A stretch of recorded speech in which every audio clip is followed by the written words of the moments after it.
Hello friends, எல்லாருக்கும் வணக்கம். இன்றைக்கி நம்ம பார்க்க போகிறதுனா is cabin crew exam tough.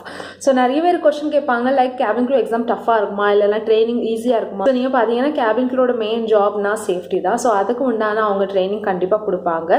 So நிறைய விஷயங்கள் இன்க்ளூட் ஆகும் ட்ரைனிங் பீரியடில், like first aid trainings, communication training, soft skill training, etiquette, grooming and DGC rules and regulation training. Manual இவ்வளோ குண்டாக இருக்கும், அது நீங்கள் ஒழுங்காக படிக்கணும். அப்புறம் டெஸ்ட் கொடுக்கும்போது 90% மார்க்ஸ்க்கு மேலே வரணும். அதான் அவங்களோட பாசிங் மார்க்ஸு. ஜஸ்ட் பாஸ்லாம் பண்ண முடியாது.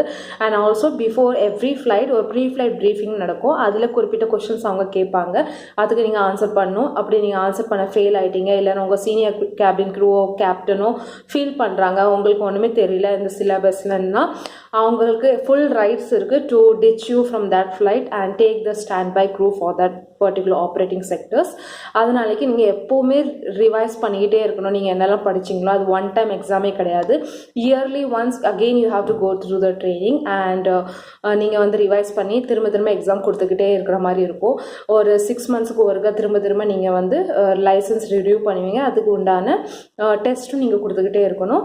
So if you have any doubts related to this topic, please do let me know in the comment section. நான் உங்களுக்கு நெக்ஸ்ட் வீடியோவில் கிளியர் பண்ணுறேன். See you on next video. Bye.